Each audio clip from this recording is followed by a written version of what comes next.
Assalamualaikum warahmatullahi wabarakatuh. Alhamdulillahirabbil alamin. Wassalli wa sallim wa barik ala sayyidina Muhammad. Iftahi bi rahmatil adada ma fi imila salatan wa salaman daimain bi da'illah wa ala alihi. Segala puji bagi Allah Subhanahu wa taala. Tak lupa salawat dan salam lalu kita haturkan selalu kebajikan kita baginda Nabi Agung Nabi Muhammad SAW, bagi kita dan keluarga besar Salihun dan berhamd syafaat dan dunia akhirat syirami. Sunnah berikutnya yaitu disunahkan untuk menyediakan makanan berbuka takjil bagi orang yang berpuasa. Jadi yang namanya memberikan berbuka itu adalah minuman yang pertama kali dimakan. Kalau mengenyangkan itu dapat tambahan pahala lagi ya. Nah, ini keterangannya disunahkan untuk menyediakan makanan berbuka takjil. Takjil itu artinya apa? Menyegerakan. Takjil itu menyegerakan. Yang sunahkan menyegerakan buka puasa. Ya, kemarin kita bahas takjil itu sunahnya kurma. Ya, kalau nggak ada kurma, derajatnya kurma rutop. Kalau nggak ada tamar, kalau nggak ada bawa seteguk air. Itu di antara tiga. Ya, seperti itu. Insya Allah kalau kita nggak ketemu rutop, ketemu kurma. Nggak ketemu kurma, paling nggak ketemu air. Ya, mustahil lah kalau nggak ketemu air lah. Seperti itu ya. Jadi kalau ada orang yang misalnya dia cuma mampu memberikan air dan kebutuhan air itu yang dikonsumsi pertama kali oleh orang yang berbuka, maka disebutkan sahabat Zaid bin Khalid al-Juhaini radhiyallahu anhu meriwayatkan dari sabda Nabi SAW, man fatara shaiman kana lahu mislu ajri hotero annahu la yang kusumin ajri shaimi sayan. Kemarin kita sudah singgung ini. Siapa yang memberi makanan berbuka bagi orang yang berpuasa, maka ia akan mendapatkan pahala seperti pahala orang yang berpuasa itu tanpa mengurangi sedikit pun pahalanya. Hadis riwayat Tirmizi dan Nasai. Berarti dia mendapatkan pahala puasa orang itu tanpa dikurangi sedikit pun pahala tersebut. Jadi dapat pahala yang utuh. Berarti kita dapat pahala puasa kita sendiri, mendapatkan pahala orang lain, di mana orang lain tersebut berbuka puasanya memakai rezeki yang kita berikan, rezeki Allah yang rezeki dari Allah yang dilalui oleh kita. Kalau kita memberikan takjil 2 orang, berarti kita dapat pahala tambahan puasa 2 orang. Kalau kita memberikan pahala puasa 5 orang, berarti kita mendapatkan pahala 5 orang dan seterusnya. Nah, pahala puasa ini beda dengan pahala yang lain, Ben. Apa bedanya, Ben? Karena puasa itu adalah ibadah spesial. Disebut spesial? Ya, gini, ibadah puasa beda dengan haji, ibadah puasa beda dengan sholat, ibadah puasa beda dengan zakat, ibadah puasa beda dengan ibadah yang lain. Kenapa? Kalau kita kalau kita haji, yang tahu banyak nggak kira-kira? Kalau kita sholat, ada yang tahu. Kita zakat, ada yang tahu, yang terima tahu. Tapi kalau kita berpuasa, yang tahu cuma kita dengan Allah. Iyalah, ya, maksudnya bukan makhluk ya, bukan bukan orang gitu ya. Karena puasa itu ibadah yang rahasia. Walaupun sekarang misalnya kita menyatakan aku puasa, tapi waktu kamu di dalam kamar mandi kamu makan minum, orang kan nggak tahu. Kamu wudhu korupsi nggak tahu. Ya, jadi ibadah puasa sangat spesialnya. Maka dalam diskusi dikatakan asya muli wa ana ajribih. Puasa yang kamu lakukan ini untuk aku dan hanya aku saja yang bisa membalasnya. Berarti apa dari rahasia hadis ini? Jadi orang yang berpuasa, dia akan mendapatkan pahala puasa di mana pahala puasanya tidak diketahui oleh siapapun, termasuk malaikat penjaga amal. Yang tahu malaikat. Lalu bagaimana? Karena wa ana ajribih, hanya aku yang bisa membalas. Hanya aku yang bisa membalas. Maksudnya bagaimana? Jadi puasa pahalanya tersebut Allah cuma memberikan saja pahala orang yang puasa dibungkus dengan kain cahaya ya. Lalu malaikat cuma nyimpan, nggak tahu sudah berapa banget, nggak tahu.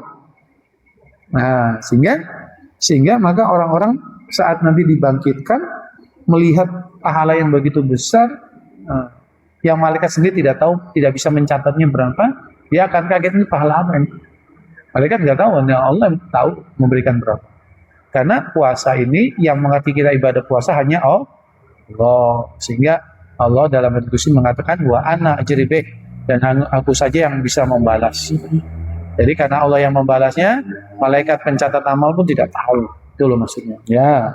Jadi karena saking besarnya pahala puasa, maka dari itu perbanyaklah kita tambahan pahala puasa orang lain dengan cara memberi makan takjilan kepada orang yang berpuasa. Nah, kemarin kita sudah bahas kalau seandainya orang itu berpuasanya awam, kita tetap dapat. Tapi bagaimana kalau kita memberi makan puasa orang yang ahli ibadah kepada Allah? Tentu jauh lebih banyak, gitu ya. Para ulama mengatakan pahala ini didapatkan walaupun dengan hanya memberikan makanan sedikit untuk orang berpuasa. Namun lebih sempurna jika memberikan makan dapat mengenyangkan. Ya, ini lain lagi perihalnya ya. Dalam di hadis dikatakan bahwa Rasulullah SAW bersabda, manfaat fihi sha'iman kana maghfiratan li zunubihi wa itqan warqabatihi minan nar wa kana lu mislu ajrihi min khori ayyam taqiso min ajri syai'un qalu laisa kuluna najidu ma yufattiru sha'ima faqala yutillaha haja sawaba man fatara sha'iman ala tamratin au surbatin ma'in au miskotin labanin.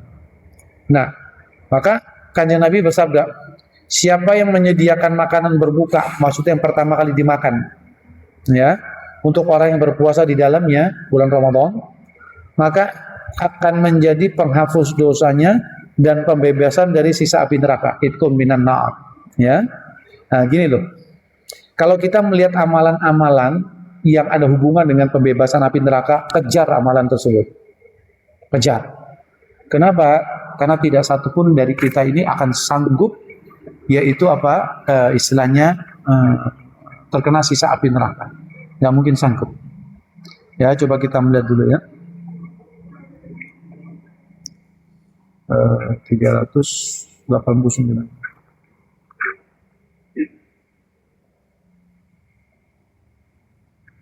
Ini 400. Ya, karena kita tidak mungkin sanggup untuk terkena sisa api neraka. Jadi salah satu pembebas sisa api neraka adalah memberi makanan pertama kali pembuka puasa. Maka dibebaskan dari sisa api neraka. Coba kita lihat bagaimana sifat api neraka. Kanjeng Nabi bersabda, narukum haji juz'un sab'ina juz'an min nari jahannam. Kan disebutkan di sini api kamu itu maksudnya yang di dunia. Yang kita api tersebut yang di dunia. Itu merupakan 1/70 bagian daripada api jahanam. Maksudnya api jahanam tersebut panasnya 70 kali lebih panas daripada api dunia. Nah, sekarang kalau kita lihat api dunia, yang paling kecil api dunia apa, Vin? Lilin. Ada nggak orang yang kuat megang api lilin 1 menit? Kebakar sudah. Walaupun orang paling kuat sedunia, nggak mungkin kuat. Pasti ya bisa meninggal dia. Ya. Dan jahanam ternyata lebih panas 70 kali. 70 kali. Ini maksudnya gini loh. Api kamu itu adalah api yang 1/70 bagian dari api jahanam. Maksudnya apa? Api yang paling panas di dunia ini. Api yang paling panas di dunia apakah api lilin? Api ini bertingkat-tingkat panasnya. Api buat kompor kita paling 100-200 derajat. Tapi kalau api yang gas, yang warna biru lebih panas. Sehingga api gas tersebut kalau dipakai buat masak, pakai dandang, nggak mungkin bisa. Kenapa? Karena kompornya mesti bolong. Karena api tersebut bisa mencairkan logam. Coba lihat, ada nggak api yang lebih panas dari api gas? Ada. Coba lihat, pedus gembel. Pedus gembel itu, ya saking panasnya, maka begitu keluar batu tuh jadi pasir. Ya, pasir kan aslinya kan batu. Sehingga karena saking panasnya wedus gembel, maka batu jadi pecah. Padahal kalau kita jalan-jalan ke sini loh, karena kali bening itu loh, di pinggir-pinggir kan ada orang yang kerja mukulin batu itu loh, yang buat batu cor-coran itu loh ya. Itu coba lihat, dia ngambil batu segini, mencahin, butuh tenaga berapa kira-kira? Lama sekali. Tapi begitu Merapi kena badus gembel, siap jadi pecah, jadi lembut-lembut semua. Kalau kita hitung pakai ilmu fisika, berapa kalori yang dikeluarkan itu dipecahkan. Padahal modus gembel waktu itu pernah ada peneliti dari Jepang, sebelum kejadian Merapi 12 tahun yang lalu, kalau salah, ditaruh sensornya dekat Merapi tersebut. Begitu dilewati oleh modus gembel tersebut, setelah dingin, diambil sensornya menyatat 4000 derajat. Sensornya. Seperti itu. Sehingga batu yang dilalui itu jadi pasir. Nah, kalau seandainya berarti jahanam 4000. Naudzubillah min dzalik. Berapa, Bun? Nggak bisa bayangin gitu. Nggak mungkin bisa bayangin. Tetapi antiknya besok di akhirat, di neraka, orang nggak mungkin mati. Dia dipastikan hidup. Coba untuk merasakan panas. Nah itu. Jadi apa? Kalau ada amalan yang di situ ada pembebasan api neraka, kejar. Sebisa mungkin laksanakan. Kenapa? Kita nggak mungkin kuat sama api neraka. Nggak mungkin. Nggak mungkin. Ya, salah satunya adalah pembebas sisa api neraka apa? Yaitu memberikan makanan pertama yang dimakan untuk orang berbuka puasa di Ramadan. Walaupun dengan seteguk air. Maksudnya saya bukan apa ya, meremehkan status ekonomi, tidak lah. Berapa sih harga seteguk air? Aqua gelas lah, aqua gelas. Hah? Nggak sampai 1000. Ya, katakan 500 lah. Ya, mampu kita, insya Allah mampu gitu. Lihat satu. Tidak betul. Ini lihat sampai sebegitunya. Gini loh ya. Dulu ingat, manusia ini paling tidak betah menderita. Manusia ini paling tidak betah menderita. Dulu ingat ada kasus Jessica Wongso ini. Kamu udah lahir belum? Belum. Udah ya. Ya, itu dia dituntut oleh jaksa 20 tahun toh. Orang kaya. Lalu apa? Karena dituntut jaksa 20 tahun, dia biasa hidup bebas, ya, glamor dan sebagainya. Akhirnya dia rela untuk membayar pengacara supaya nggak dipenjara. Padahal pengacaranya itu, saya punya teman kebetulan dia pengacara top juga. Saya tanya, berapa sih bayaran pengacara? Pengacara ini tergantung artinya. Ada yang borongan, ada jam-jaman. Kalau borongan kasus gini, misalnya dituntut 20 tahun. Kalau seandainya dikurangi 10 tahun berapa? Nah, kalau penjaranya cuma statusnya 5 tahun berapa? Itu makin ringan, makin mahal. Kalau bebas jauh lebih mahal. Ada yang jam-jaman, nggak peduli hasilnya, pokoknya jam. Ternyata pengacaranya dia ini 1 jam $1000 waktu jam ini. $1000 $16 juta 1 jam. Padahal sidangnya bulanan. Berarti balasi yang dikeluarkan miliaran. Supaya apa? Nggak masuk penjara. Coba deh. Padahal mohon maaf ya, saya pernah ngisi di penjara. Di penjara Tipikor. Semarang, penjaranya korupsi. Yang dengar pengaji saya Pak, anggota DPR, bupati, habis pejabat semua. Saya ceramah di gedung DPR, isinya pejabat. Namanya penjara korupsi namanya itu ya. Ya, penjara di sana itu penjara. Ada kenikmatan. Ada jam makan. Saya itu makanan penjara, enak makanan. Ada, kalau pagi ada olahraga, ada keterampilan menjahit, keterampilan macam-macam. Kalau jenengan lihat napi yang perempuan, muda-muda, cantik-cantik, jenengan kaget. Kenapa? Kasusnya narkoba kebanyakan. Kasihan kita, wanita istilahnya masih masa depannya panjang, ternyata narkoba semua. Kasihan. Terus, saya bilang, kenapa nih perempuan-perempuan gini? Narkoba. Kalau dilihat dari penampilan, orang sugih Pak. Orang sugih. Karena memang orang yang mampu beli narkoba siapa? Kaya jadi. Nah itu. Nah, sedangkan di penjara tersebut pasti ada kenikmatan. Dia ada pelatihan, ada olahraga, ada pengajian. Bahkan ada salah satu kalau nggak salah anggota DPR yang ngomong sama saya, Pak Mahdi, ini ada hikmahnya saya di sini. Lah kenapa? Saya seperti masuk pesantren. Jadi ada pengajian terus sehingga yang saya nggak tahu jadi tahu. Ini penjara dunia saja orang rela bayar pengacara miliaran supaya dia tidak masuk penjara. Lah, kalau yang namanya penjara akhirat, neraka, nggak ada. Kita bisa nebusnya dengan amalan apa? Memberi makan takjilan dibandingkan miliar. Oh, yang takjilan nggak mau dioyak, ayo pembandingin. Berapa takjilan? Bukan kita merendahkan takjilan ya. Berapa harganya? Dan di sini sudah dijanjikan orang yang dibebaskan api neraka, salah satunya amalannya apa? Yaitu apa? Memberi makan orang yang berbuka puasa Ramadan. Nah itu dia. Maka dari itu Mari sisihkan sebagian rezeki kita beli sesuatu buat orang takjilan. Gitu, paham ya? Ya, seperti itu. Lalu disebutkan juga, ia akan mendapatkan pahala seperti pahala orang berpuasa itu tanpa mengurangi sedikit pahalanya. Tadi disambung tadi ya, seperti itu ya. Lalu para sahabat nanya, ya Rasulullah, tidak semua dari kita mampu memberikan makanan untuk yang berbuka puasa. Kan sahabat banyak yang fakir. Kita semua orang nggak mampu ini. Maka Nabi bersabda, Allah akan memberikan pahala ini. Maksudnya pahala yang tadi loh ya, diampuni dosanya, dibebaskan dari neraka. Bagi orang yang menyediakan makan berbuka untuk orang berpuasa, walau hanya sebutir kurma, saking kecilnya dulu, atau seteguk air, atau sehisap susu. Jadi apa? Dengan pokoknya yang pertama kali dimakan, walaupun seteguk air, sebutir kurma. Nah, ini dia. Ya. Nah, maka dari itu, usahakan kita dengan sungguh-sungguh agar niat kita dalam memberi makan berbuka untuk mengikuti sunnah Nabi. Ya, sallallahu alaihi wasallam, dan mendapatkan pahala bukan sekedar menjalankan adat yang setiap tahun. Jadi niatkan seperti itu ya. Seperti itu. Ya. Paham ya?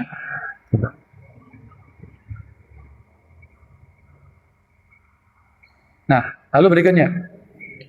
Sunnah yang berikutnya. Nah, kalau kebetulan kita berbuka puasa diundang. Misalnya ada bukber. Di rumahnya Mas Agung di bukber, rumahnya Pak Rifai ada bukber yang disediakan. Ya, maka kita berbuka di rumahnya orang lain. Maka sunahnya apa? Saya sebutkan, aftara indakum shaimuna wa akala ta'amakum al-abraru wa sallat alaikum al-malaikatuh. Yaitu apa? Maka di mana di sini Nabi SAW pernah berbuka di kediaman sahabat Sa'ad bin Ubadah. Jadi gini loh. Kalau kita menerima undangan, sedangkan undangannya tidak ada maksiat, hukumnya wajib datang. Ya, hukumnya wajib datang. Tapi kalau undangannya ada maksiat, kita tidak wajib datang. Bahkan bisa dihindari. Ya, kalau ada kemaksiatan di situ. Misalnya gini, ayo bukber yuk, tempat saya. Nanti habis itu ada organ tunggal, boleh datang. Jadi bukber sambil dihibur artis wanita nyanyi. Ya. Nah, tapi kalau ayo bukber ada pengajian di sana, ya dan sebagainya, wajib datang. Kalau kita nggak datang harus, kita nggak datang, nggak bisa Pak, ada acara dan sebagainya gitu ya. Maka Nabi memenuhi undangan tersebut, dan setelah kanjeng Nabi makan, maka kanjeng Nabi berdoa. Orang-orang yang berpuasa telah berbuka di tempat kalian. Orang-orang yang baik telah memakan makanan kalian, dan semoga malaikat bersolawat kepada kalian. Jadi doakan juga kebaikan. Ini menandakan syariat Islam ini menyunahkan memberikan balasan kebaikan kepada orang-orang yang sudah berbuat baik. Jangan sampai kita tidak sama sekali. Ya, ya paling tidak matur nuwun, terima kasih, jazakallahu khair dan sebagainya ya. Seperti itu. Ini adab ya. Seperti itu. Lalu berikutnya sunat ke-13 yaitu menghidupkan malam Ramadan dengan ibadah. Ya. Disunahkan untuk menghidupkan malam-malam Ramadan dengan berbagai macam ibadah, terutama yaitu sholat tarawih dan witir. Ini adalah ibadah yang sangat agung pahalanya, termasuk salah satu simbol syiar Ramadan. Rasulullah SAW selalu menganjurkan para sahabat untuk sholat di malam Ramadan. Beliau bersabda, "Man qama Ramadana imanan wa ihtisaban, ghufira lahu ma taqaddama min dzambihi." Siapa yang melakukan sholat tarawih di bulan Ramadan karena dasar iman dan mengharapkan pahala, maka akan diampuni dosa-dosanya yang telah lalu. Yang telah lalu itu berarti apa? Dosa yang sejak pertama kali dibuat. Kapan? Balik. Kalau kita umur 50 tahun berarti apa? Ya sejak balik sampai sekarang. Kalau kita misal 70 tahun ya sejak pertama balik sampai 70 tahun. Nah itu. Mas, monggo masuk Mas, silakan Mas. Dingin situ. Silakan duduk. Monggo, silakan duduk. Sender sini ya Bang. Monggo silakan. Ya. Jadi seperti itu. Nah, sedangkan tarawih yang ibadah tersebut juga perlu diilmoni ya. Wahia tarawih ini wahia maksusatun bi syahri Ramadhana al-mubarak. Salat tarawih adalah salat ya yang dikerjakan khusus pada malam bulan Ramadan yang diberkahi. Wa sumiyat bihadzal ismi, disamakan namanya tarawih li'annahu yatarawwa huna fiha ba'da kulli arba'i rakatin. Disebut tarawih karena tarawih asal katanya dari roha. Roha itu apa? Santai. Sehingga disunahkan setiap sudah 4 rakaat maka kita istirahat sebelum melanjutkan rakaat yang berikut. Nah, apa istirahatnya? Yaitu kita melakukan zikir-zikir. Yang kita dilakukan Masjid Al-Mahdi apa? Asyhadu alla ilaha illallah nastaghfirullah ya. Nas'aluka jannata wa na'udzubika minan nar. Nah, jadi setiap 4 rakaat sunahnya berhenti, ada jeda. Karena sholat tarawih itu adalah istirahat. Orang kalau istirahat tambah kuat apa tambah capek? Nah, berarti kalau sholat tarawihnya setelah sholat tarawih lemes, ngos-ngosan, itu bukan istirahat namanya. Siapa yang sholat tarawihnya ngos-ngosan? Sing banter-banteran. Gitu. Gini, jenengan dikasih makan enak. Katakan harganya 1 porsi 500.000. Ya, tapi jenengan suruh makannya dalam waktu 1 menit. Jadi enak nggak itu? Nggak enak. Nggak ada rasanya. Nah, ya. Tapi kalau makannya pelan, menikmati, ya enak. Nah gitu. Sholat ini akan Allah enak kalau dinikmati. Ya, dimaknai dan sebagainya. Nah itulah tarawih. Nah, tarawih disebut roha. Roha itu apa? Istirahat, santai. Jadi jangan sampai ngos-ngosan. Sampai ngoyak. Apalagi kalau jamaahnya ibu-ibu yang sudah 50 tahun ke atas. Imamnya harus bijak. Kenapa? Karena kalau ibu-ibu sudah 50 tahun ke atas, dari tahiyat akhir salam mau berdiri, itu bisa langsung berdiri seperti Mas Rizky nggak kira-kira?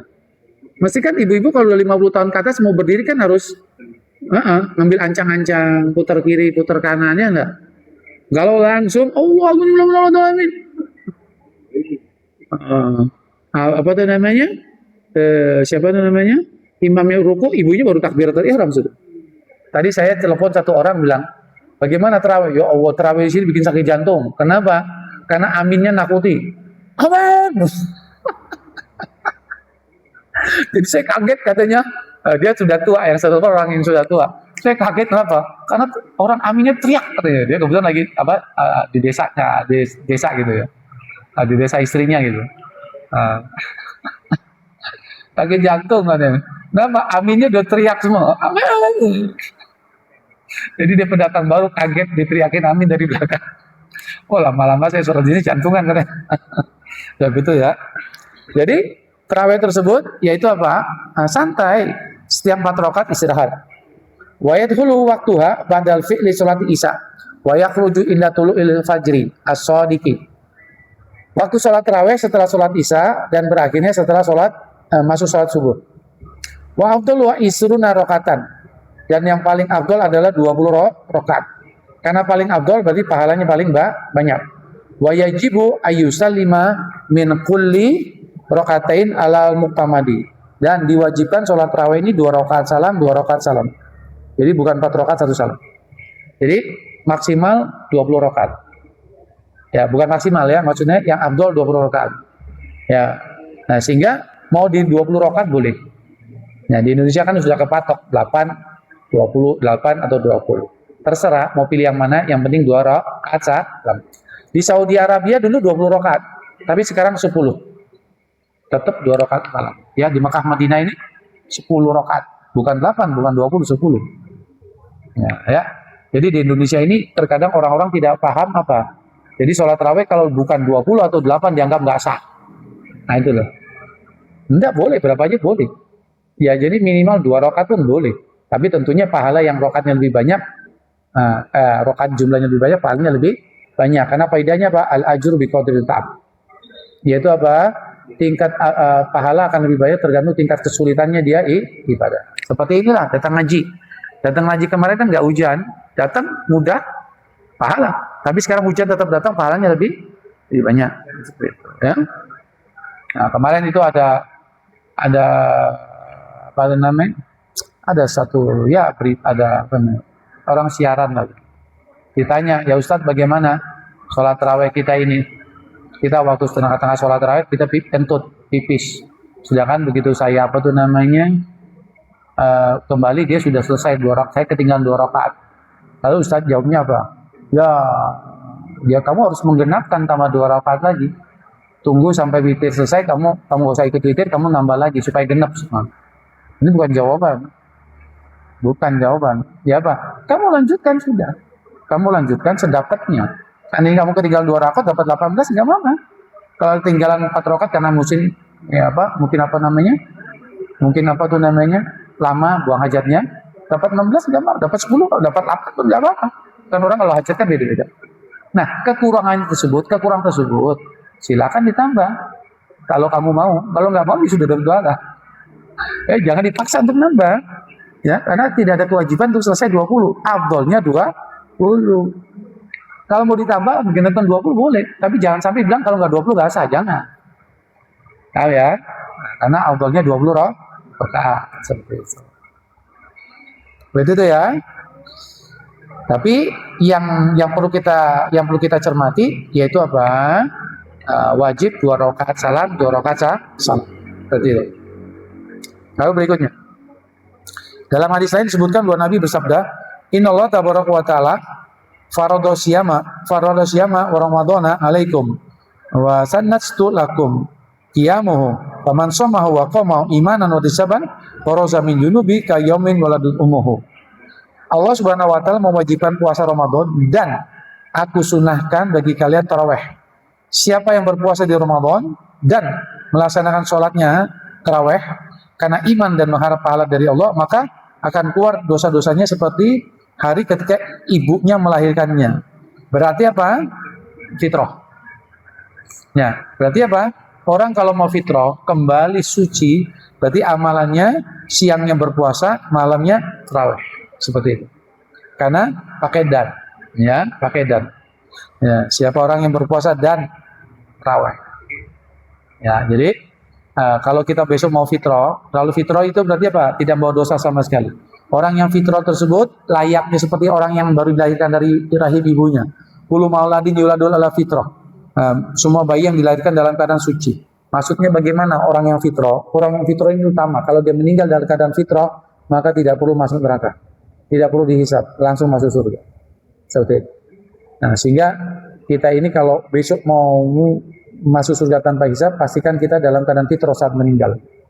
Bagaimana? Salah satu amalannya siangnya puasa Ramadan, malamnya tarawih. Nah, sekarang ini puasanya kita ini insya Allah bisa lah. Tarawihnya lebih berat. Nah, kenapa? Ya saksikanlah di masjid manapun lah. Masjid manapun sudahlah ya. Sudah malam kedua ke atas mesti sudah berkurang. Di Masjid Mas Faris malam udah mulai berkurang belum? Hah? Nah, itu. Hah? Masjid Al-Madi sejak malam kedua sudah kurang. Gak usah malam ketiga. Malam ketiga sudah berkurang langsung. Hah? Oh, tambah 2. Ya, puasanya bisa, tapi tarawihnya yang sulit untuk orang bisa penuh. Nah, sekarang pertanyaannya kenapa, Bin? Kenapa, Bin? Bukan soal malas. Karena dia menganggap tarawih ini sunnah. Memang sunnah. Dia menganggap kalau nggak dikerjakan kan nggak berdosa. Benar nggak berdosa, tapi kehilangan pahala fitrah. Nah, itu loh. Ya. Dia menganggap ini sunnah. Sehingga apa ya nggak apa-apa lah. Nggak apa-apa sekali-sekali dan sebagainya. Nah, sehingga menyebabkan hilangnya pahala fitrah. Jadi kalau ada orang mau fitrah, yaitu puasanya genep, tarawihnya genep. Itu. Ya. Tadi bahasanya loh, kalau nggak kuat 20 ya di bawahnya sudah. Yang penting tarawih sudah. Ya, seperti itu. Paham ya? Maka para ulama mengatakan bahwa pahala ini dikhususkan bagi mereka yang melazami sholat tarawih setiap malam. Setiap malam. Maka tidak selayaknya bagi orang yang bersemangat memburu kebaikan, maksudnya fitrah, untuk meninggalkan sholat tarawih walaupun satu kesempatan. Nggak layak sudah. Jika tidak mampu melakukan secara sempurna karena uzur atau berdiat, maka lakukan sholat tarawih tersebut semampunya. Walaupun ini jangan disebarkan. nanti jangan kok nggak di masjid Al-Madi? Saya cuma 2 rakaat di rumah. Wala quwwata billah. Jangan ya. Ya, jangan. Ya, semampu kita, maksudnya semaksimal mungkin. Kecuali memang lo ya, dia nggak kuat untuk lebih dari 2 rakaat. Berdiri dia sudah. Nah, ingat sholat tarawih adalah golongan sholat sunnah. Di mana sholat sunnah itu apa? Duduk pun langsung boleh. Duduk pun langsung boleh. Tapi pahalanya bagi orang yang kuat, duduk separuh pahalanya. Tapi bagi orang usur sakit, tetap full. Tahun lalu ingat nggak? Bapak aja Tosa Jajuli sudah 8 rakaat kan duduk toh? Karena nggak kuat, pahalanya tetap full. Tapi kalau Mas Agung masih kuat, nanti langsung duduk separuh pahalanya. Mau coba nggak?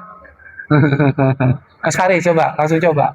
Asalnya ini ya, wih, adek. Ya, ya itu pahala separuh.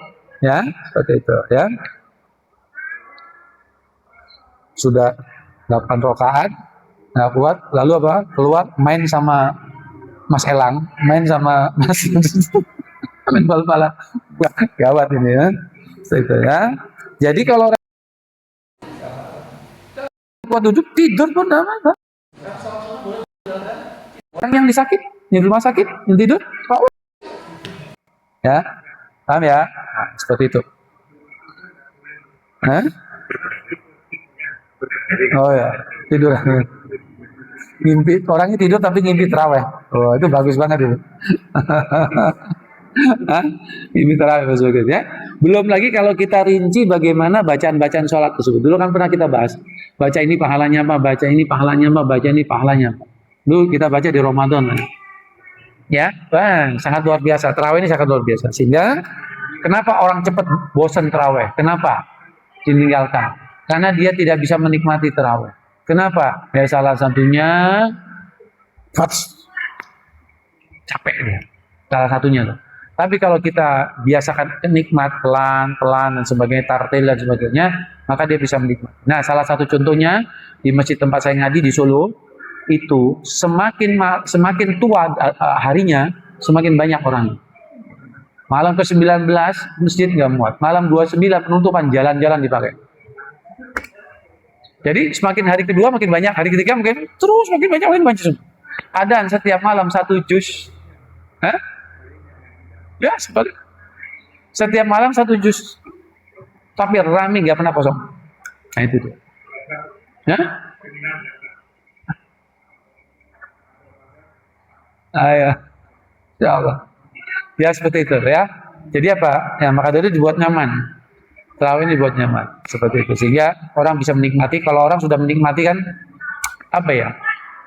Tabiat manusia kalau bisa menikmati mesti nyandu. Tabiat manusia. Ya, seperti itu. Kalau misal kita kuliner di Jogja ada makanan enak, mesti kita apa? Saya besok sini. Nah, gitu, ya. Maka diusahakan bagaimana kita ini membuat suasana sholat tarawih nyaman. Ya. Nah, suasana nyaman, enak seperti itu. Seperti itu ya. Wallahu a'lam bishawab. Ya. Insyaallah dilanjutkan besok dengan sunnah ke-14. Memperbanyak tilawah Quran, ya. Halaman 20 insyaallah ya. Anakumma bihamdika asyhadu an la ilaha illa anta astaghfiruka wa atubu ilaik. Assalamualaikum warahmatullahi wabarakatuh.